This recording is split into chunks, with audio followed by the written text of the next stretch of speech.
berdoa menurut kepercayaan masing-masing, berdoa dipersilahkan.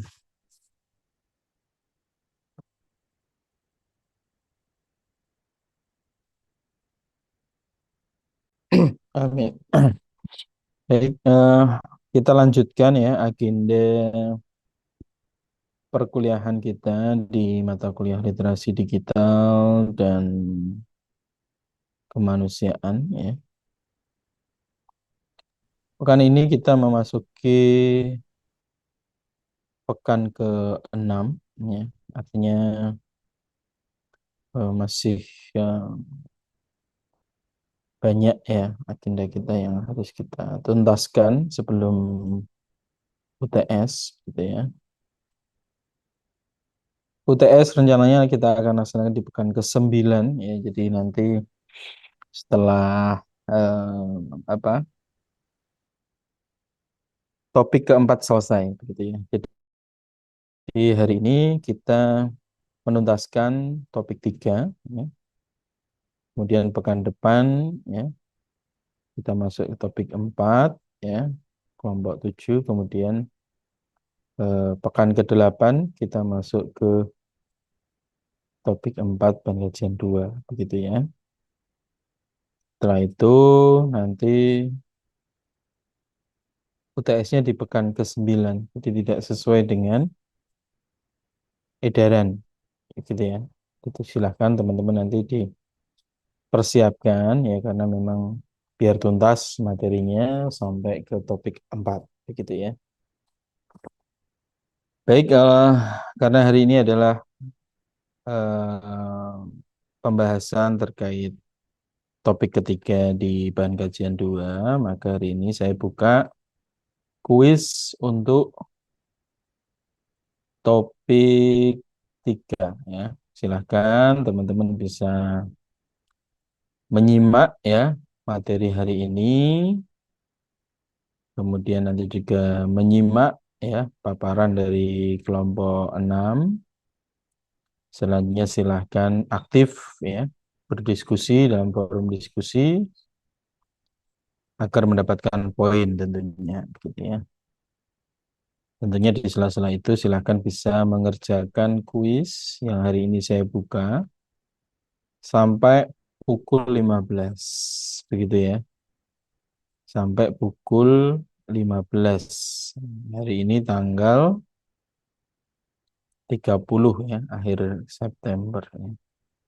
30 September 2025 ya. Sampai nanti pukul 15.00 ya. Jadi silahkan di sela-sela saya memberikan materi, teman-teman mahasiswa bisa sambil mengerjakan kuis di topik 3 ya. Oke, sudah saya buka. Silahkan ya, bisa mulai mengerjakan ya. Kemudian untuk pemantik ya, materi hari ini saya akan menyampaikan terkait dengan IoT ya, Internet of Things begitu. Baik, saya masuk ke materi pengantar kita pada siang hari ini ya. Untuk capaian pembelajaran di pertemuan kita kali ini ya harapannya teman-teman mahasiswa ini mampu menguasai konsep teoritis tentang IoT dan Big Data yang menjadi penopang dari masyarakat di abad ke-21 ya, serta mampu menerapkan dalam kehidupan keseharian secara bijak dan humanis. Adapun outline materi pada siang hari ini yang pertama adalah pengertian dari Internet of Things, kemudian konsep dan cara kerja IoT, contoh konsep dan cara kerja IoT, ya, kemudian IoT di berbagai bidang, manfaat IoT dan kekurangan dari IoT itu sendiri. Ya, apa itu Internet of Things? Jadi Internet of Things ini adalah suatu konsep ya, di mana objek tertentu punya kemampuan untuk mentransfer data ya, melalui jaringan internet. Jadi kalau tidak ada jaringan internet, maka tidak bisa dikatakan di situ adalah Internet of Things. Ya. Teknologi ini ditemukan pertama kali oleh Kevin Aston ya pada tahun 1999. Internet of Things terdiri atas dua bagian utama ya, yaitu internet yang mengatur konektivitas dan things yang berarti objek atau perangkat. Kemudian things memiliki kemampuan untuk mengumpulkan, menyimpan, memproses data dan mengirimkannya ke internet. Kemudian konsep dan cara kerja Internet of Things, ada tiga elemen utama IoT di sini. Yang pertama adalah perangkat koneksi ke jaringan internet, kemudian cloud data center tempat untuk menyimpan aplikasi dan database, kemudian barang fisik yang dilengkapi modul IoT ya. Ada gateway, ada sensor. Jadi cara kerja IoT adalah setiap benda yang terhubung dengan internet bisa diakses kapan saja dan di mana saja. Kalau kita melihat di gambar di samping ini ada IoT arsitektur ya. Teman-teman bisa melihat di mana di sini ada sensor, aktuator dan smart devices yang akan terhubung ke gateway. Di mana gateway ini akan terkoneksi ke cloud gateway ya, di mana data ini ya bisa dilakukan kontrol. Kemudian data ini juga bisa kita akses ya melalui aplikasi kita atau mengontrol melalui device kita gitu ya. Ada device administration, ada user administration, ada security monitoring gitu ya. Kemudian contoh konsep dan cara kerja Internet of Things, ini ada switch off TV ya. Bayangkan ketika kita meninggalkan rumah dan lupa mematikan TV.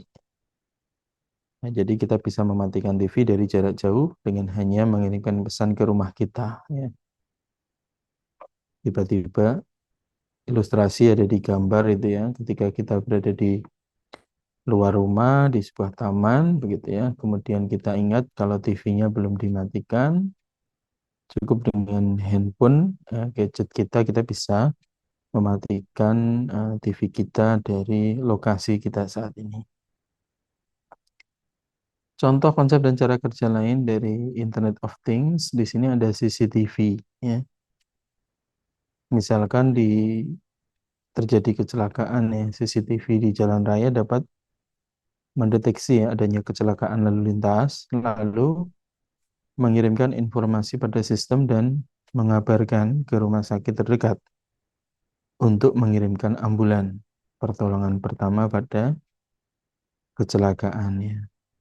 Ilustrasinya seperti gambar, CCTV terdapat di beberapa titik yang mengamati kondisi lalu lintas jalan, kemudian ketika di sana ada kecelakaan laka lantas ya, maka di situ CCTV melaporkan, kemudian memanggil ambulan dari rumah sakit terdekat, kemudian ambulan akan datang lebih awal ya, karena informasi yang disampaikan cepat nih dan akurat.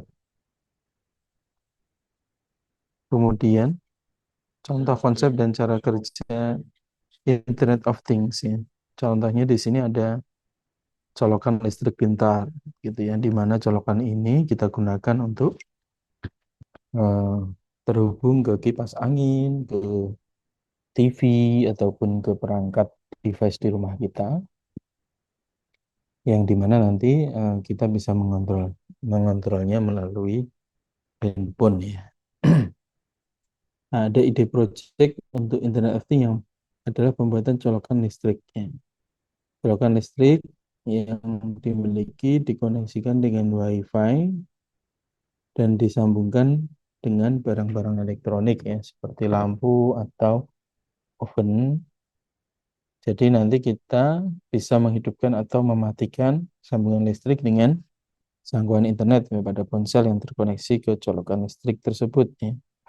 Dengan cara ini, ketika berada di luar rumah dan lupa mematikan lampu atau barang elektronik, Kita hanya perlu membuka ponsel dan mematikan koneksi listriknya via jarak jauh. Kemudian Smart Corrector ya. Contoh lain seperti project namanya adalah Smart Corrector ya, yang dapat memonitor status pintu garasi ya, sekaligus membukanya dengan fitur scanner sidik jari. Apabila melakukan project ini, kalian bisa memonitor garasi dimanapun berada melalui ponsel. Untuk akses pembukanya juga akan lebih aman karena harus melalui scan sidik jari yang ada di ponsel ya.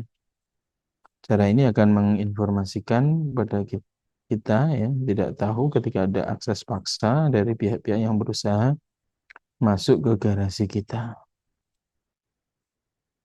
Contoh lainnya adalah ada Smart Test Scan ya, tempat sampah pintar yang merupakan bentuk inovasi yang bisa kita jadikan sebagai referensi. Dengan alat ini kita bisa mengoptimalkan pengumpulan sampah dan meminimalisir konsumsi bahan bakar ya. Jadi sistem pada tempat sampah sendiri akan memberikan notifikasi mengenai jumlah dalam bak tersebut serta suhu bak. Jadi inovasi itu akan sangat berguna ya, untuk mereka yang bekerja mengumpulkan sampah serta semua warga kota secara keseluruhan. Sehingga yang dilalui oleh mobil bak sampah ini adalah titik-titik lokasi yang sampahnya sudah penuh ya, sudah layaknya untuk diambil. Jadi tempat sampah yang masih kosong, masih longgar, tidak perlu didatangi sehingga efisiensi penggunaan bahan bakar. Adapun penerapan Internet of Things di dalam bidang lainnya masih banyak lagi ya. Contohnya di sini ada smart cities, membantu kelola kota yang efektif melalui sensor secara real time. Kemudian ada smart traffic ya, menganalisa lalu lintas kendaraan bermotor di jalan.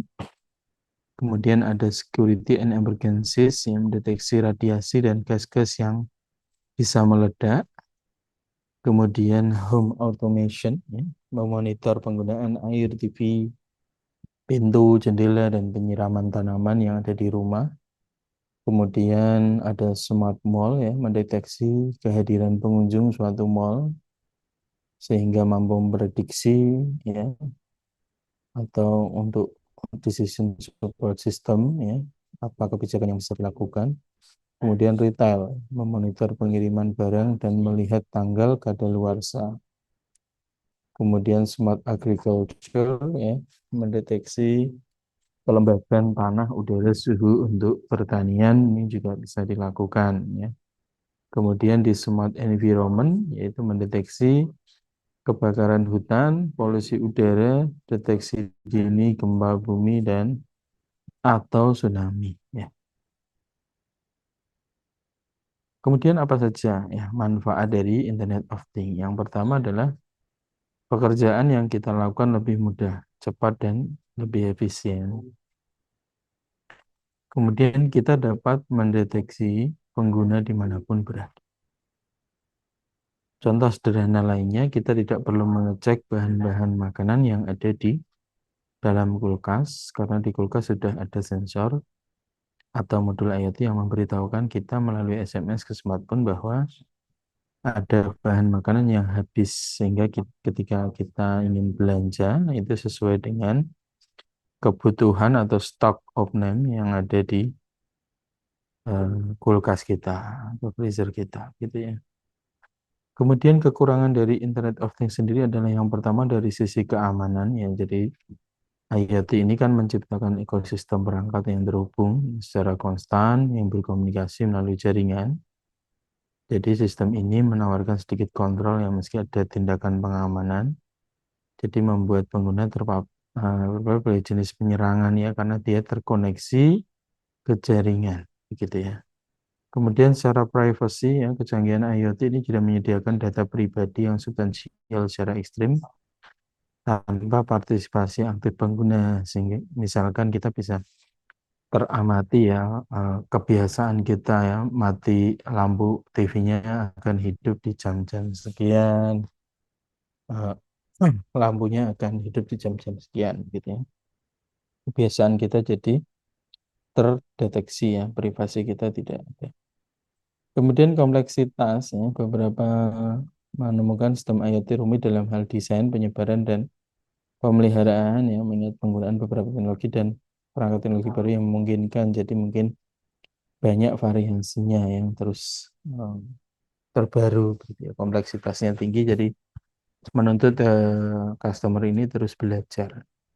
Kemudian fleksibilitas ya, banyak yang peduli dengan fleksibilitas sistem IoT agar mudah ya terintegrasi dengan yang lain. Maka mereka khawatir menemukan diri mereka dengan beberapa sistem yang bertentangan atau terkunci ya, tidak support dengan beberapa perangkat yang ada gitu ya. Ya itu mungkin ya untuk pengantar kita pada siang hari ini. Selanjutnya silahkan kita lanjutkan dengan diskusi diawali oleh penyajian oleh kelompok 6. Silahkan kelompok 6 bisa menyiapkan diri, kemudian memaparkan hasil diskusi kelompoknya. Share screen sudah saya izinkan. Silahkan kelompok 6. Mbak Claudia bisa dibantu untuk memastikan ya siapa saja yang aktif dalam pemaparan, ikut presentasi dan siapa yang aktif bertanya begitu. Baik, Pak. Baik, Bapak izin untuk share screen ya. Mbak Skolastika untuk presensi belum saya buka ya. Presensinya nanti. Silahkan kelompok 6 bisa dimulai ya.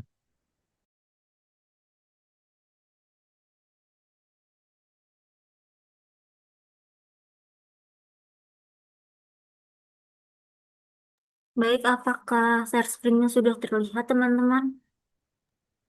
Sudah. Oke.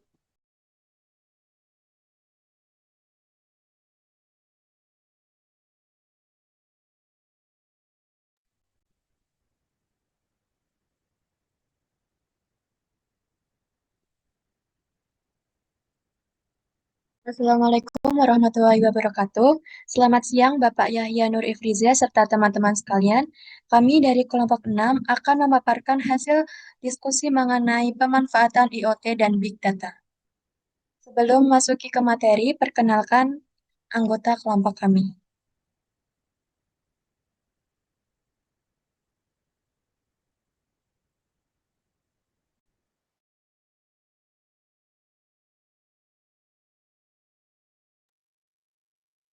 Perkenalkan, yang pertama Novita Sukma Ramadhani dengan NIM akhir 070, Istiqomah Nur Aini dengan NIM akhir 173, dan saya Dea Saferanada dengan NIM akhir 181, Gali Patiasati Reprianti dengan NIM akhir 195, Indah Hayu Mukharomah dengan NIM akhir 061, dan Anggi Aulia Nikmatur Rahma dengan NIM akhir 077.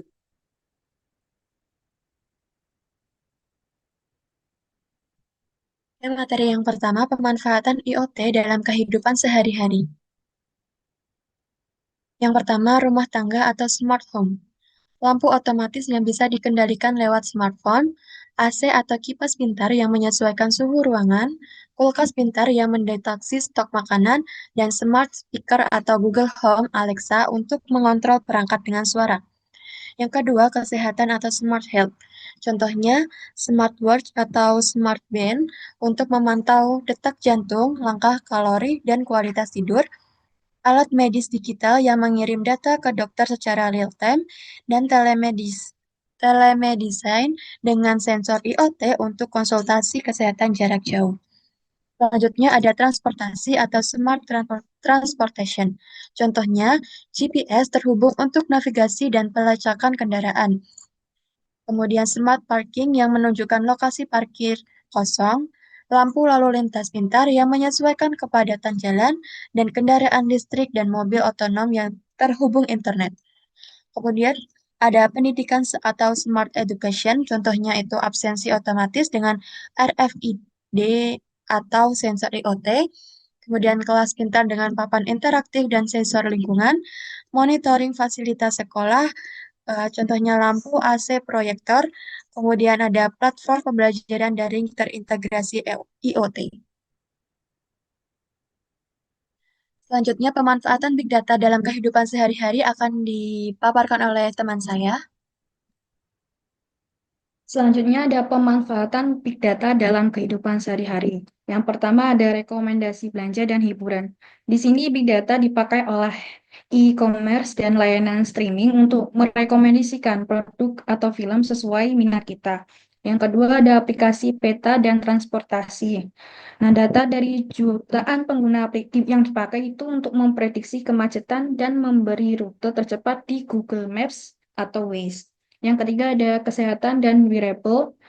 Data dari rekam medis dan alat kesehatan pintar membantu dokter mendeteksi penyakit lebih cepat dan memberi perawatan yang sesuai. Yang keempat ada pendidikan digital. Nah, platform belajar online memanfaatkan data nilai dan aktivitas siswa untuk memberi materi sesuai kebutuhan tiap siswa. Yang kelima, ada iklan yang tepat sasaran. Nah, Big Data ini memungkinkan iklan muncul sesuai dengan minat kita, bukan sembarangan iklan. Yang keenam, ada pertanian dan cuaca. Data cuaca dan tanah membantu petani menentukan waktu tanam dan panen agar hasil lebih optimal. Yang ketujuh adalah Smart City. Nah, data dari sensor kota dipakai untuk mengatur lampu lalu lintas, sampah hingga layanan darurat agar kota lebih efisien.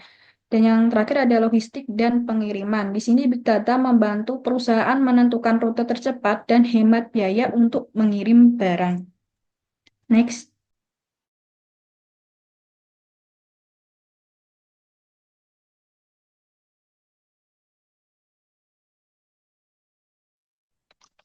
Oke, sebagian generator selanjutnya keterkaitan LOT dan Big Data. LOT sebagai generator Big Data dari sumber ke data. Poin A, karakteristik data LOT yang menciptakan Big Data. Satu, volume skala besar.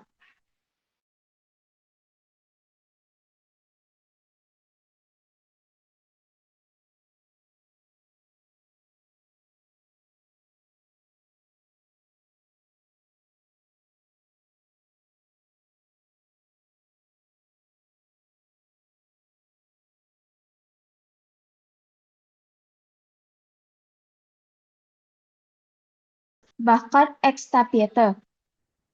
Dua, visuality atau kecepatan. Data ini mengalir secara real time atau near real time. Misalnya, data dari sensor pada mobil autonom harus diproses dalam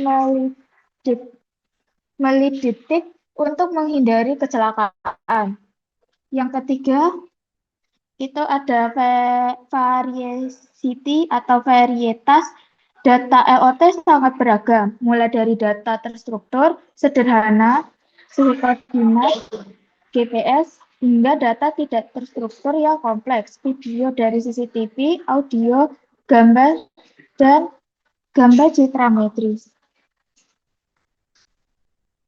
Veracity atau disebut kebenaran data dari sensor bisa saja berisi atau tidak akurat karena gangguan big data analistik membantu membersihkan dan memvalidasi data ini.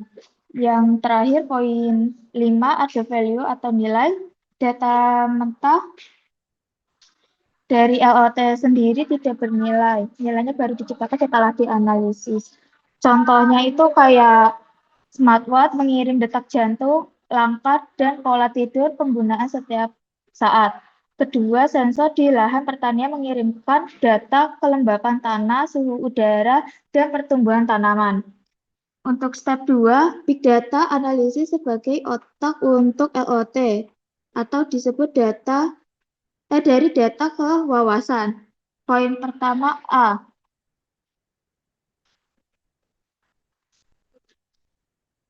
Karakteristik data LOT yang menciptakan Big Data. Sebentar, teknologi inti Big Data untuk memproses data LOT. Poin pertama itu ada platform penanganan data aliran streaming processing, yaitu yang pertama itu Object Canvas sebagai jalan raya yang menampung aliran data real-time dari jutaan perangkat LOT sebelum diproses lebih lanjut. Kedua, Apexic Spec Streaming dan Apexic Tilik, mesin yang menganalisis data yang mengalir di jalan raya. Canvas, Kafka secara real-time, mereka bisa mendeteksi pola anomali dalam melidetik. Kedua, ada platform penyimpanan terdistribusi Apex Hanhop atau disebut HDFS menyimpan data histori dalam volume sangat besar dengan biaya murah, cocok untuk analisis jangka panjang. Kedua, database NoSQL seperti Cassandra atau MongoDB dirancang untuk menangani berbagai jenis data terstruktur dan tidak terstruktur dengan kecepatan tulis yang tinggi, cocok untuk data sensor. Ketiga, analisis lanjut dan machine learning atau disebut ML. Ini adalah otak sebenarnya. Di sini pola ditemukan dan diprediksi dibuat. Contoh toolsnya yaitu TensorFlow, PyTorch, Sklearning, dan library ML yang integrasi dengan Spark. Poin B, tingkatan analisis dari yang sederhana dari ke kompleks. Yang pertama itu analisis deskriptif. Analisis deskriptif itu apa yang terjadi menampilkan dashboard secara real time, misalnya peta panas, konsumsi energi di sebuah gedung. Kedua, analisis diagnostik, mengapa hal itu terjadi, mencari akar penyebab, misalnya menganalisis data, sensor, mesin, untuk menemukan pola yang menyebabkan kegagalan.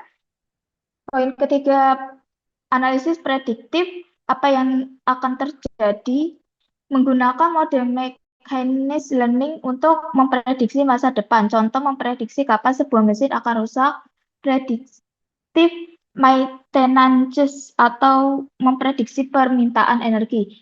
Poin terakhir, poin keempat, analisis preskriptif. Apa yang harus saya lakukan, memberikan rekomendasi tindakan. Contoh, sistem secara otomatis mengatur rute pengiriman truk berdasarkan data lalu lintas real time untuk menghemat bahan bakar. Yang terakhir ada contoh analisis nyata yang menyatukan LOT dan Big Data. Di sini ada perannya. Yang pertama itu di bidang industri 4.0 atau disebut pabrik pintar. Peran dari LOT sendiri itu sensor pada mesin produksi mengumpulkan data performa, suhu, dan getaran. Untuk peran Big Data sendiri, menganalisis data untuk memprediksi kegagalan mesin, merchandise mechanism, mengoptimalkan rantai pasok, dan meningkatkan kualitas produk. Hasil atau manfaat yaitu mengurangi downtime, efisiensi, biaya, produktivitas.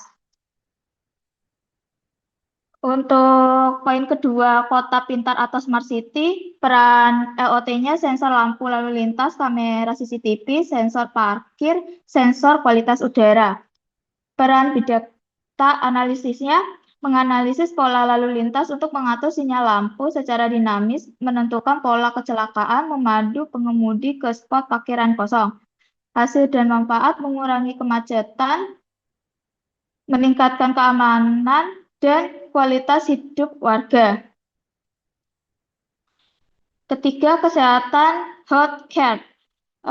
Peran LOT-nya sendiri itu wearable device, smartwatch, alat paru-paru, jantung pintar, sensor di rumah sakit. Peran data big sendiri memantau kondisi pasien secara real-time, memprediksi anomali seperti serangan jantung, dan memberikan peringatan dini kepada dokter, juga penilaian penyakit. Manfaat atau hasilnya, layanan kesehatan proaktif dan personal perawatan yang lebih baik. Selanjutnya, pertanian presisi atau precision farming. Sensor tanah, peran LOT-nya sensor tanah, kelembapan, pH, drone dengan kamera multipetra, sensor cuaca. Untuk peran big data sendiri menganalisis data untuk menentukan jumlah air dan pupuk yang tepat untuk setiap area lahan, bukan disamaratakan, mendeteksi serangan hama sejak dini. Untuk hasil atau manfaatnya, meningkatkan hasil panen, menghemat sumber daya air dan pupuk. Selanjutnya ada skala Biturus, EOT, dan Big Data. Yang pertama itu ada akuitasi data. Perangkat EOT sendiri sensor aktuator mengumpulkan data dari dunia fisik. Yang kedua, transmisi data. Data dikirim melalui jaringan Wi-Fi 5G LP1 ke plafon cloud atau pusat data. 3, penyimpanan atau pemrosesan. Platform big data menyimpan dan memproses data masif ini. Yang keempat, analisis dan wawasan. Teknik analisis dan AI atau ML sendiri diterapkan untuk menemukan pola, anomali, dan peluang. Kelima, tindakan dan umpan balik. Wawasan ini diubah menjadi tindakan baik oleh manusia, notifikasi di dashboard, atau secara otomatis oleh sistem mengaktifkan aktuator mengirim perintah kembali ke perangkat EOT sendiri. Keenam, di situ siklus berulang atau disebut proses dimulainya kembali dengan data baru yang mencerminkan hasil dari tindakan yang dilakukan. Oke, selanjutnya dibacakan oleh rekan saya. Selanjutnya untuk keuntungan IoT, yang pertama ini ada efisiensi dan otomatisasi. Jadi perangkat IoT ini mampu bekerja otomatis semisal pada smart home atau sensor industri sehingga akan mengurangi pekerjaan manual dan bakal untuk menghemat waktu dan juga biaya. Kemudian pengambilan keputusan cepat.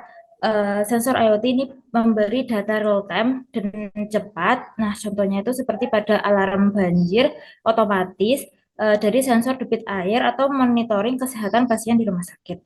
Kemudian meningkatkan kualitas hidup.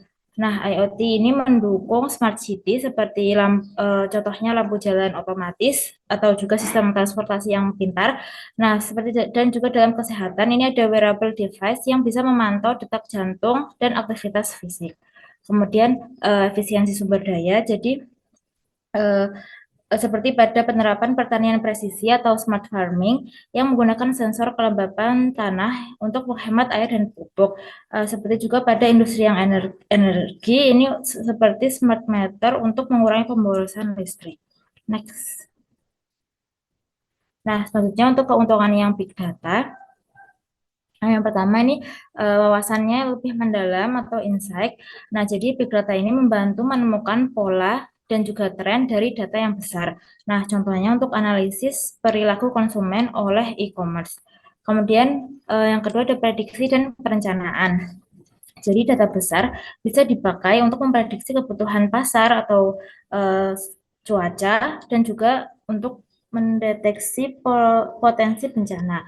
Contohnya ada prediksi penyakit yang menular dengan analisis data kesehatan basis masyarakat. Kemudian ada pengambilan keputusan yang tepat. Jadi semisal perusahaan atau instansi itu bisa membuat keputusan itu berbasis data, bukan hanya dengan intuisi. Contohnya itu di perbankan, dia bisa mendeteksi fault dari pola transaksi yang dicurigai. Kemudian ada inovasi dan layanan baru. Jadi dengan analisis data, perusahaan itu bisa menciptakan sebuah produk atau layanan baru sesuai kebutuhan pengguna. Contohnya fitur rekomendasi film di Netflix atau rekomendasi lagu di Spotify.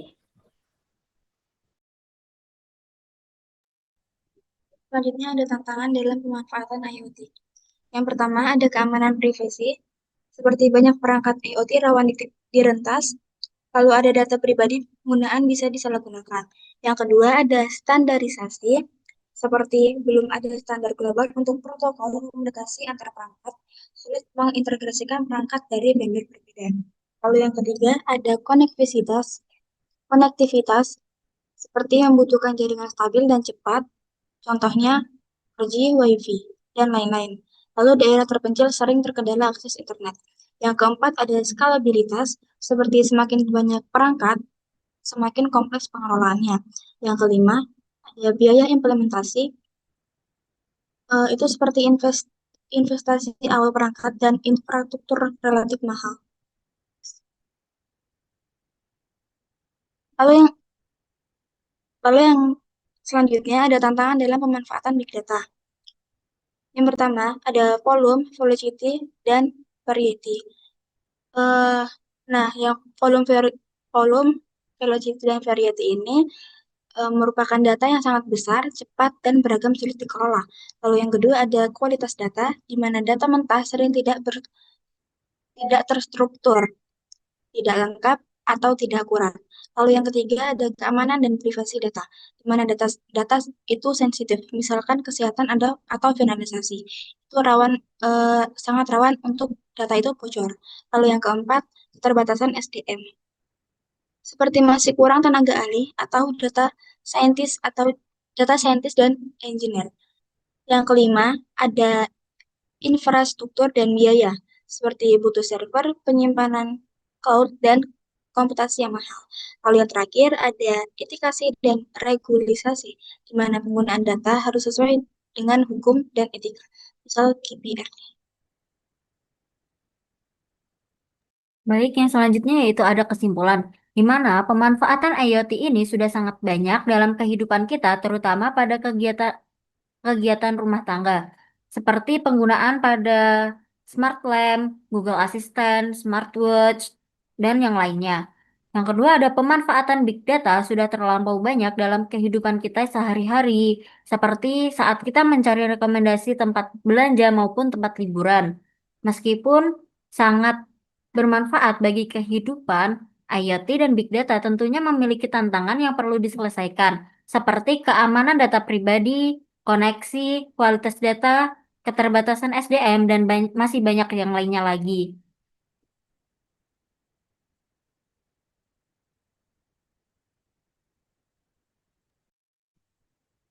Baik, sekian pemaparan dari kelompok kami mengenai pemanfaatan IoT dan Big Data. Kami mengucapkan terima kasih atas perhatian dan kesempatannya. Semoga materi yang kami sampaikan dapat memberikan manfaat. Selanjutnya, kami membuka sesi tanya jawab dengan ketentuan hanya satu termin untuk 3 penanya. Kami silakan bagi yang ingin mengajukan pertanyaan untuk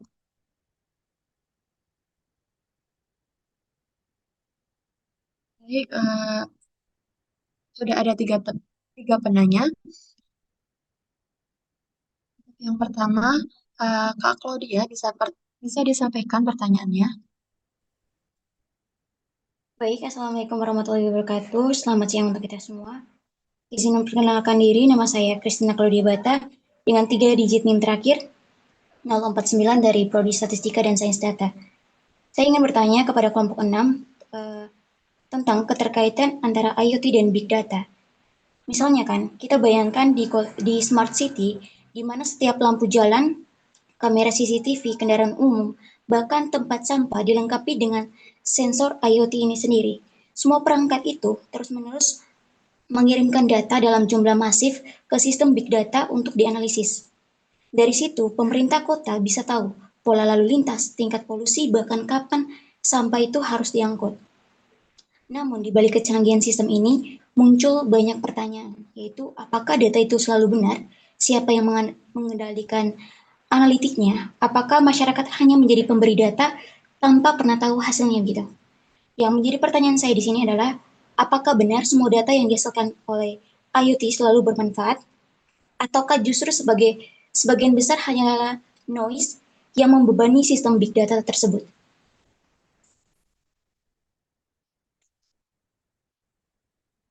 Apakah sudah jelas pertanyaannya? Baik, sudah jelas. Pertanyaannya kita tampung dulu ya untuk Mbak Manda bisa menyampaikan pertanyaannya. Ya, terima kasih atas kesempatannya. Sebelumnya, perkenalkan, nama saya Manda Sari dengan NIM 4611421016. Di sini saya ingin bertanya, pertanyaannya nggak jauh berbeda dengan Mbak Claudia. Saya ingin bertanya tentang IoT itu kan menghasilkan data yang besar, beragam, dan juga sering tidak konsisten. Misalnya kayak smartwatch yang kadang salah baca detak jantung atau sensor pertanian yang error karena hujan. Dalam kondisi yang seperti itu, bagaimana peran mesin learning untuk menjaga suatu kualitas data sekaligus mengelolanya jadi insight yang benar-benar bermanfaat. Terima kasih.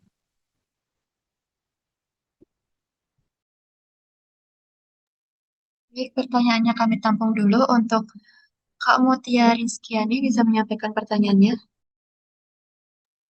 Baik, Assalamualaikum warahmatullahi wabarakatuh. Sebelumnya terima kasih kepada kelompok 6 atas waktu untuk bertanya. Di sini saya Mutia Rizkiana dengan NIM akhir 072 izin bertanya terkait tadi yang slide keterkaitan antara IoT dan Big Data kan di situ dituliskan Big Data Analytic itu disebut sebagai otaknya IoT. Menurut pendapat kelompok kalian, apakah mungkin IoT itu tetap bermanfaat tanpa Big Data Analytic? Dan juga misalkan kayak Big Data Analytic itu tadi kan otaknya ya, berarti bisa diibaratkan IoT itu sebagai indranya. Menurut kelompok 6, apakah bisa indera tanpa otak itu cukup untuk menghasilkan inovasi baru sebagai atau hanya sebatas pemantauan yang pasif? Mungkin bisa diberikan contohnya juga seperti itu. Cukup. Terima kasih. Assalamualaikum. Baik, terima kasih. Kami akan mendiskusikan sendiri.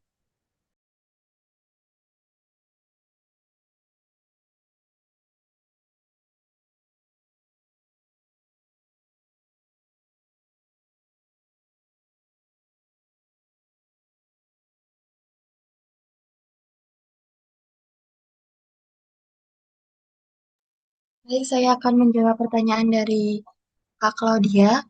Pertanyaannya, apakah data yang diberikan IoT selalu bermanfaat ataukah hanya dapat membebani big data tersebut?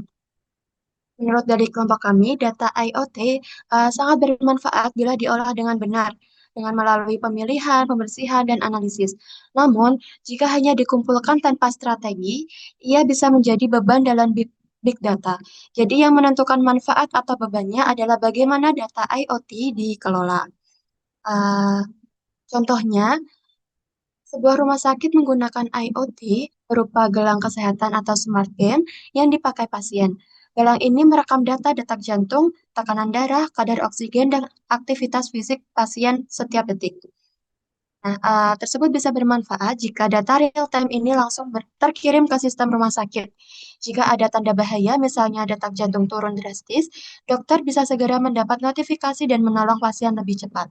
Namun membebani juga, karena jika semua data mentah disimpan tanpa penyaringan, maka server akan penuh dengan miliaran data detak jantung per detik. Padahal, dokter sebenarnya hanya butuh rangkuman tren, misalnya rata-rata detak per jam, atau data anomali jika ada gejala tidak normal. Bagaimana Kak Claudia, apakah menjawab? Baik, terima kasih sudah sangat menjawab. Terima kasih untuk kelompok 6.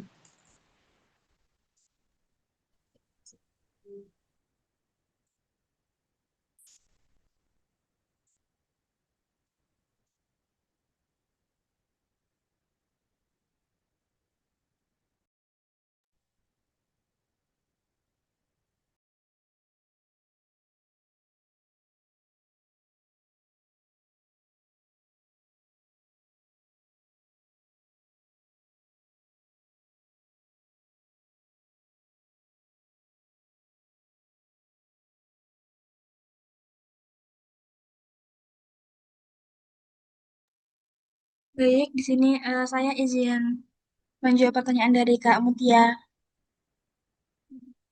Mutia, di mana pertanyaannya itu menurut pendapat kelompok, apakah mungkin IoT tetap memberikan manfaat meskipun tanpa adanya big data analitik? Lalu, kalau big data analitik dianalogikan sebagai otak dan IoT sebagai indera, apakah cukup indera tanpa otak itu bisa menghasilkan inovasi baru? Atau hanya sebatas melakukan pemantauan yang sifatnya pasif? Yang sifatnya pasif. Nah, di sini sebenarnya IoT tapi data analitik masih bisa digunakan, tetapi fungsi IoT bisa tetap mengambil data dari sensor, kamera CCTV, atau kesehatan. Nah, data itu bisa digunakan langsung, tapi sifatnya masih pasif. Namun, ketika ada big data analitik, data yang sangat besar dan beragam tadi bisa dianalisis untuk menghasilkan pola, prediksi, dan inovasi baru. Misalnya, bukan hanya memantau suhu ruangan, tetapi juga menganalisis tren penggunaan energi dan kemudian otomatis mengatur AC supaya lebih hemat listrik. Jadi, kalau dianalogikan dengan indera dan otak, indera tanpa otak hanya bisa menangkap informasi, tapi tidak bisa mengolah informasi itu menjadi keputusan atau inovasi. Contohnya, kamera CCTV tanpa analitik hanya merekam video, sedangkan dengan big data analitik, kamera bisa mendeteksi gerakan mencurigakan dan memberikan peringatan. Seperti itu. Bagaimana Kak Mutia? Apakah sudah cukup menjawab? Sudah, terima kasih Mbak Isti. Ya, sama-sama Kak.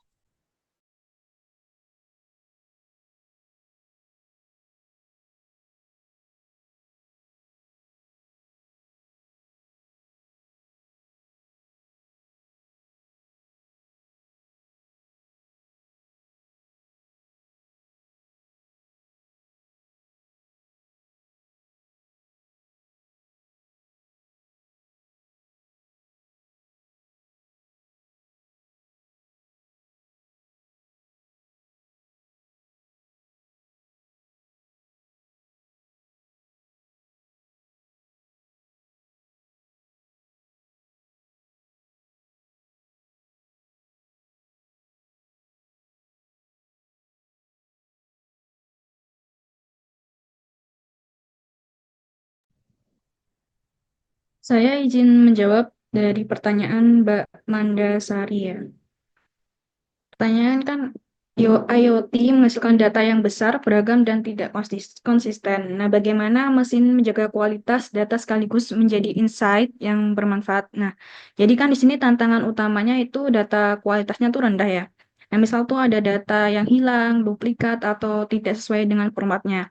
Nah, solusinya itu ada proses yang namanya data pre-processing atau data cleaning dalam big data yang mencakup yang pertama ada validasi, yaitu memastikan data sesuai format yang benar. Yang kedua ada filtering yang membuang data yang tidak relevan atau rusak. Yang ketiga ada integrasi menggabungkan data dari berbagai sensor atau alat agar konsisten. Yang keempat ada real-time monitoring, sistem IoT modern yang mempunyai warning system jika ada data yang tidak wajar, misalnya suhu melonjak tiba-tiba. Nah, setelah kualitas data terjaga nih, barulah masuk ke tahap analisis yang hasilnya berupa insight yang bisa dipakai untuk keputusan nyata. Nah, jadi meskipun data IoT besar dan tidak konsisten, ada proses pembersihan dan validasi data. Sistem warning ini bekerja untuk mendeteksi anomali, lalu big data menganalisis agar hasil akhirnya tetap berkualitas dan bisa dipakai untuk insight nyata. Apakah sudah menjawab? Izin buat tapi kan kalau misalkan terlalu bergantung pada machine learning untuk membersihkan data, bukankah ada resiko untuk sistem malah menghapus data yang sebenarnya penting? Misalkan kayak eh, data detak jantung yang ekstrim, yang misalkan bisa jadi tanda serangan jantung. Nah, bagaimana itu cara untuk memastikan machine learning itu tidak salah dalam memilah data yang dianggap error dengan data yang sebenarnya itu kritis?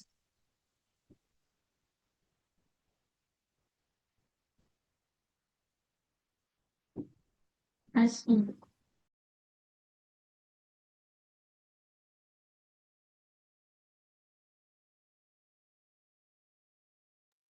Mohon maaf Kak Amanda, apakah bisa diulangi lagi?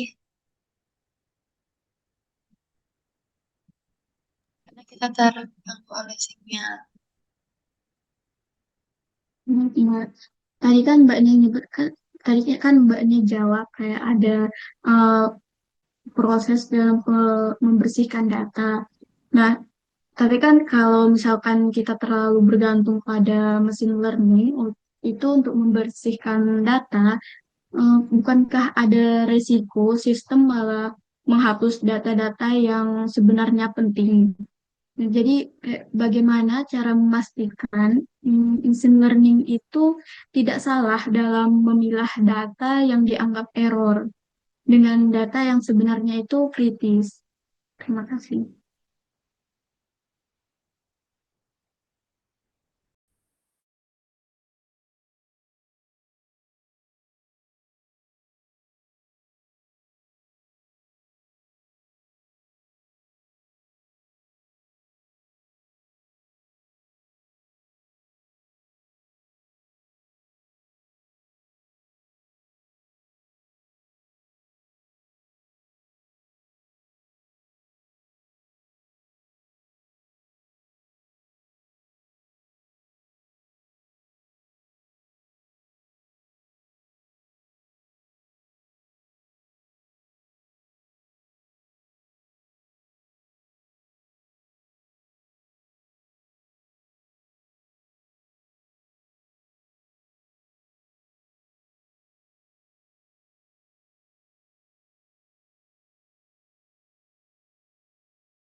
Saya izin menjawab.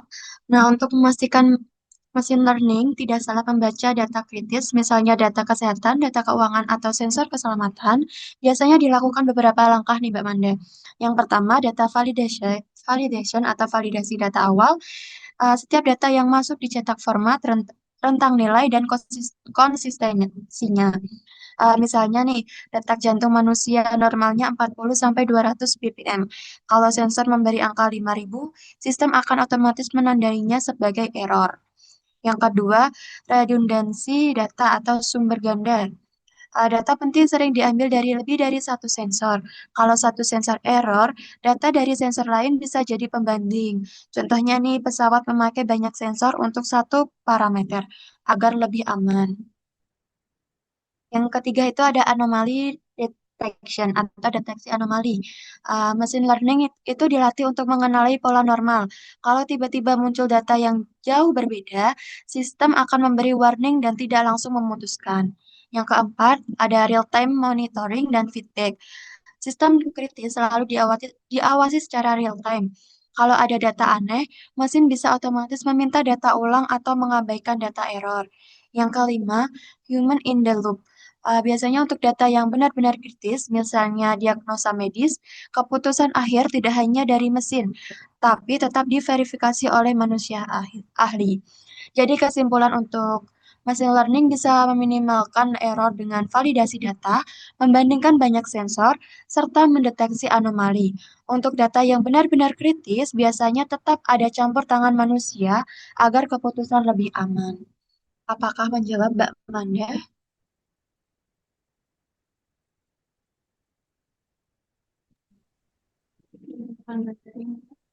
Kan kalau misalkan sistemnya itu error kan keputusannya juga bisa salah.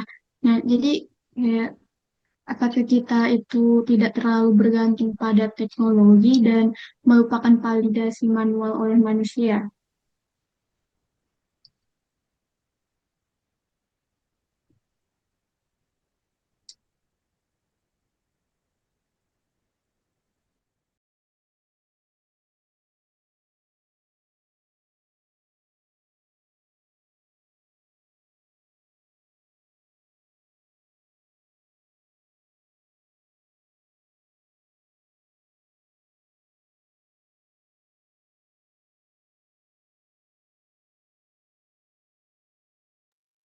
Baik, Mbak Mana izin menjawab.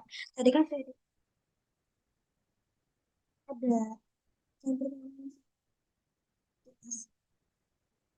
terus apa namanya cara manual tetap akan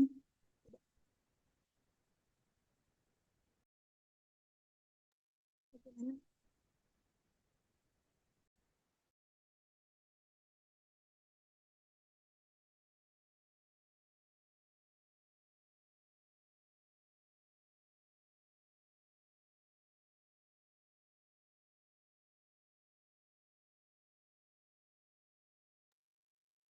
Maaf Mbak, apakah bisa diulangi?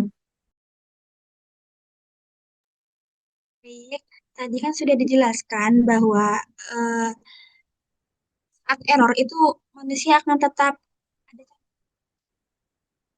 Ini sudah jelas bahwa campur tangan manusia. Jadi tidak patuh dengan alur tidak sistem.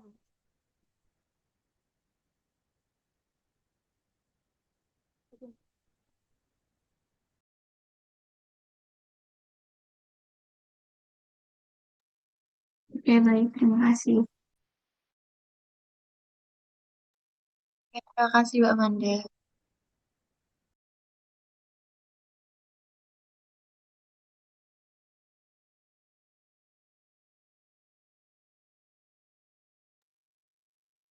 Sekian pemaparan dari kelompok kami. Apakah dari Bapak Yahya ada yang ingin ditambahkan?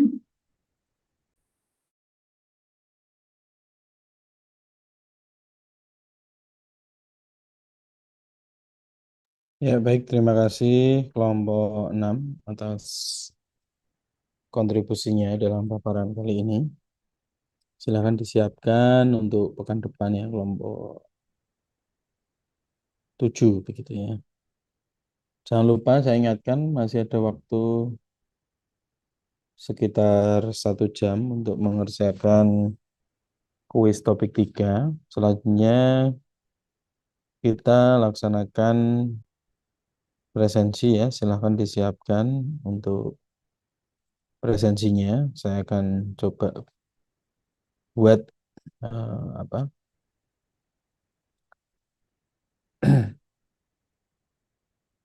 Oh, mana tadi?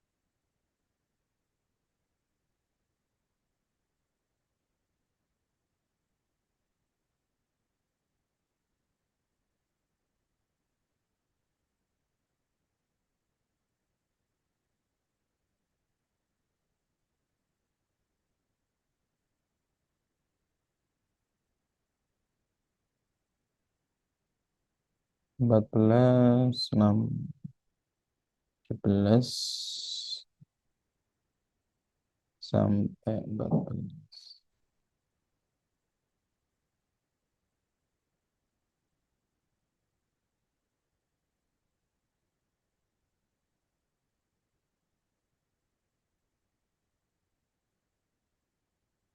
Dua tiga, 25 lah ya.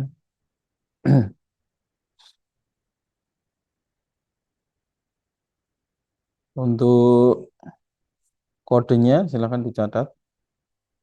587624 ya, 587624. Ya, ini kodenya, silakan bisa presensi. Saya tunggu 5 menit.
Ya, oke, kita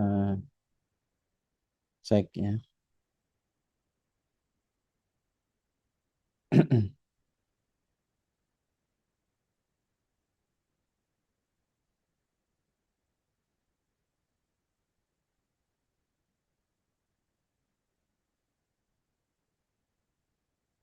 Loh, error scheduling. Oke.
9 is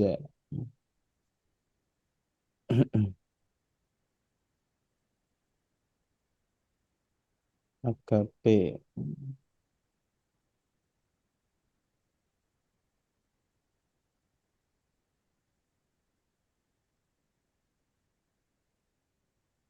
Maimi.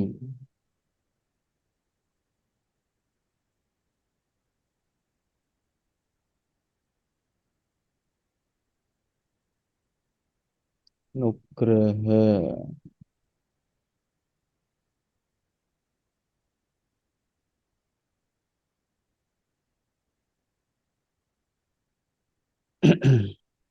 Anissa. Anissa.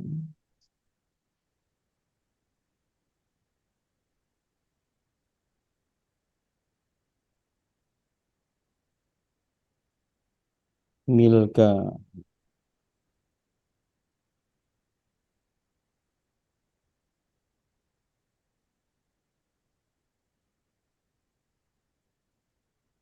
Dimas Pasha.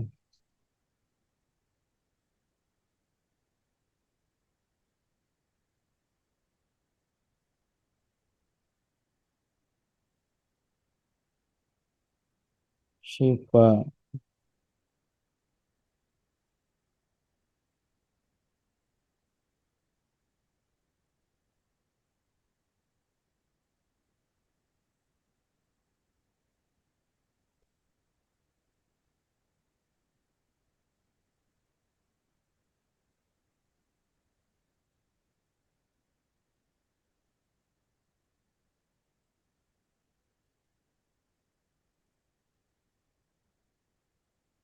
Bukan.